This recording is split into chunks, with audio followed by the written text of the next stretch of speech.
اعوذ باللہ من الشیطان الرجیم، بسم اللہ الرحمن الرحیم۔ معزز سامعین، جیسے کہ آپ لوگ آگاہ ہیں کہ ماہ مبارک رمضان کے حوالے سے کچھ نشستیں ہماری چل رہی تھی، جس میں قبلہ محترم آقا یونس حکیمی صاحب ہمارے ساتھ شامل تھے، اور قبلہ صاحب کا آج کا جو موضوع ہے وہ ہے فضائل ماہ مبارک رمضان، کہ ماہ مبارک رمضان کی فضیلت کس قدر ہے اور ماہ مبارک رمضان کی فضیلت کتنی ہے۔ تو قبلہ السلام، السلام علیکم۔ السلام علیکم ورحمۃ اللہ۔ خیریت سے ہیں؟ الحمدللہ۔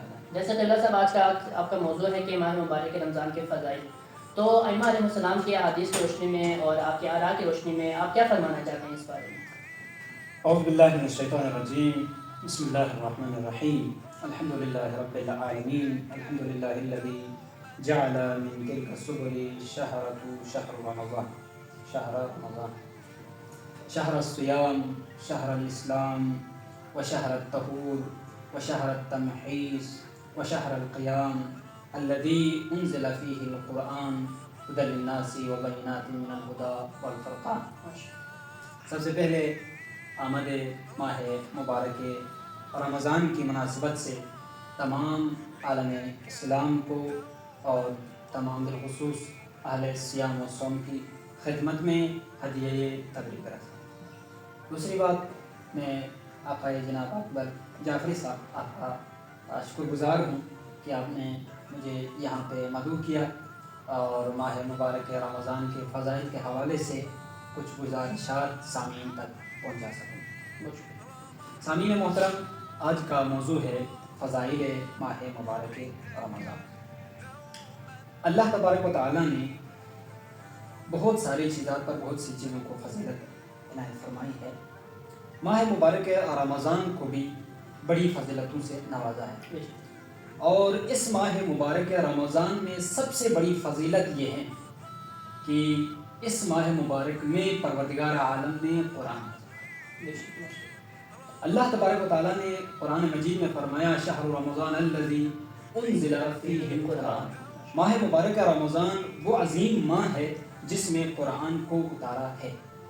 جب کسی چیز کو پروردگار عالم یا قرآن ہو یا کوئی بھی چیز ہو، پہلے دینے سے پہلے یا اتارنے سے پہلے دیکھ لیتا ہے کہ کس کے اوپر نازل کر رہا ہوں، کس زمان میں نازل کر رہا ہوں اور کس وقت نازل کر رہا ہوں۔ پروردگار عالم نے دیکھا کہ مخلوقات میں کس کے اندر ظرفیت موجود ہے، تو محمد مصطفیٰ صلی اللہ علیہ وآلہ وسلم کی ذات میں یہ ظرفیت پروردگار عالم نے پا دیا، اور قرآن کو محمد مصطفیٰ صلی اللہ علیہ وآلہ وسلم کے دل میں، اور سب سے عظیم جس کو سید الانبیاء کہا جاتا ہے، سید الانبیاء کے دل میں قرآن مجید کو اتارا۔ اسی طرح ماہ مبارک رمضان، اللہ تبارک و تعالیٰ نے زمان کو دیکھا کہ کس زمانے میں 12 مہینوں میں سے کون سا مہینہ جو ہے اس ماہ اس قرآن مجید کے لیے مناسب ہے، تو ماہ مبارک رمضان اللہ تبارک و تعالیٰ نے انتخاب فرمایا، اس ماہ میں قرآن کو نازل کیا۔ یعنی کہ افضل ترین مہینے میں افضل ترین کتاب کو افضل ترین شخص پر خداوند عالم نے اتارا۔ بہترین، سبحان اللہ۔ یہی بات یہ کہ قرآن کیا ہے؟ قرآن انسان کو ہدایت دیتا ہے، انسان کی رہنمائی کرتا ہے، انسان کو راہ راست پر لے آتا ہے۔ قرآن یعنی تعمیر انسان کا لیتا ہے، اور ماہ مبارک رمضان بھی انسان کو تعمیر کرتا ہے۔ اس رد کی بنا پر اللہ تبارک و تعالیٰ نے اس ماہ میں قرآن مجید کو نازل فرمایا۔ ماہ مبارک رمضان کی فضیلت کے حوالے سے ایک روایت ہے، امام علی علیہ السلام نے مسجد کوفہ میں خطبہ دے رہے تھے، اسی درمیان امام علیہ السلام نے فرمایا کہ ایھا الناس، اے لوگو، ان ھذا الشہر شہر فضلہ اللہ علی سائر الشہور کفضلنا اہل البیت علی سائر الناس۔ سبحان اللہ، سبحان اللہ۔ اے لوگو، یہ ماہ مبارک رمضان کو اللہ تبارک و تعالیٰ نے تمام مہینوں پر ایسے فضیلت عنایت فرمائی ہے جس طرح ہم اہل بیت علیہ السلام کو تمام لوگوں پر پتہ ہے۔ سبحان اللہ، سبحان اللہ۔ یہاں سے معلوم ہوتا ہے کہ اہل بیت، پہلے یہ دیکھ لیں اہل بیت کا کیا مقام ہے۔ یہ تمام سامعین جانتے ہیں کہ اہل بیت اور عام انسان برابر نہیں ہو سکتے، آسمان زمین کا فرق ہے، ہم اس کو درک نہیں کر سکتے، ہم عام انسان ہیں۔ دوسری ایک حدیث میں ذکر کیا آتاکم شہر رمضان وہو سید الشہور۔ امام علی علیہ السلام نے فرمایا تمہاری طرف وہ مہینہ آیا ہے جو کہ تمام مہینوں پر فوقیت رکھتا ہے، فضیلت رکھتا ہے۔ تو اصل مقصد یہ ہے کہ فضائل بیان کرنے کا ہدف، فضائل بیان کرنے کا مقصد، چاہے وہ اہل بیت کے فضائل بیان کرے، چاہے وہ کسی زمان کے فضائل بیان کرے، چاہے وہ کسی مکان کے فضائل کو بیان کرے، اس کا مقصد اور ہدف یہ ہے کہ اس کے پیچھے اللہ تبارک و تعالیٰ نے فلسفہ اور اس کے پیچھے حکمت رکھی ہے، اس حکمت کو لینے کے لیے فضیلت بیان کرتے ہیں۔ مثلاً آپ کسی، میں روزمرہ کی مثال ہی دیتا ہوں، مثلاً آپ کسی چیز کو بیچنا چاہ رہے ہیں، آپ اپنے موبائل کو کسی دوسرے سے بیچنا، کسی دوسرے کو آپ بیچ دیں گے، بیچنا چاہ رہے ہیں تو سب سے پہلے آپ کیا کریں گے؟ اپنے موبائل کے کوالٹیز کو آپ دوسروں کو بیان کرتے ہیں، میرا موبائل کی چارجنگ اتنی ہے، اس کی بیٹری اتنی ہے، اس کے کیمرہ اتنا ہے، خصوصیات کو بیان کرتے ہیں۔ اس کا مقصد کیا ہے؟ تاکہ وہ موبائل کو لے لے اور آپ اس سے نفع حاصل کر لیں، زیادہ سے زیادہ پیسے اسے لے لیں۔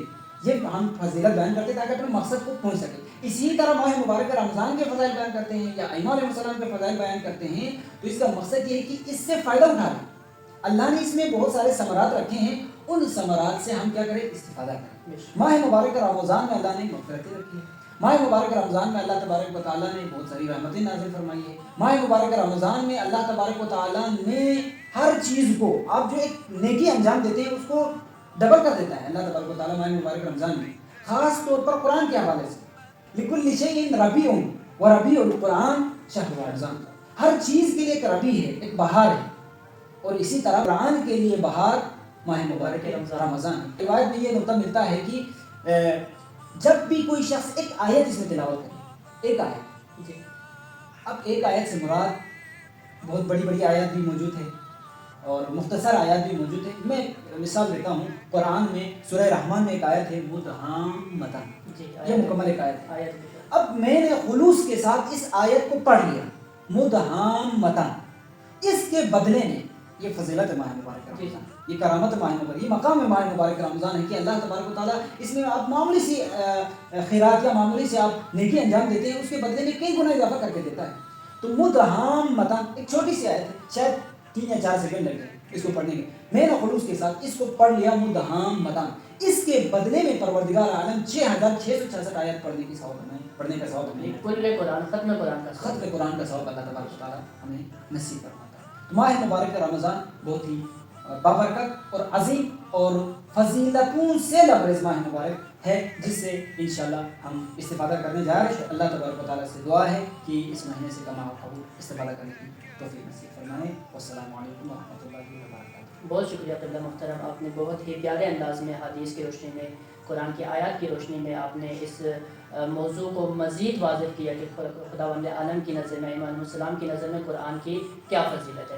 انشاءاللہ اسی طرح آگے بھی مختلف نشستیں، مختلف موضوعات رمضان کے حوالے سے، احکام کے حوالے سے، فضائل کے حوالے سے اور دیگر جو اخلاقی موضوعات ہیں ان کے حوالے سے ماہ مبارک رمضان میں یہ نشستیں انشاءاللہ برقرار رہیں گی، اور آپ تمام سامعین سے گزارش ہے کہ ہمارے ساتھ رہیں تاکہ زیادہ سے زیادہ یہ پیغام الہی، پیغام دین زیادہ سے زیادہ لوگوں تک پہنچ سکے۔ والسلام علیکم ورحمۃ اللہ وبرکاتہ۔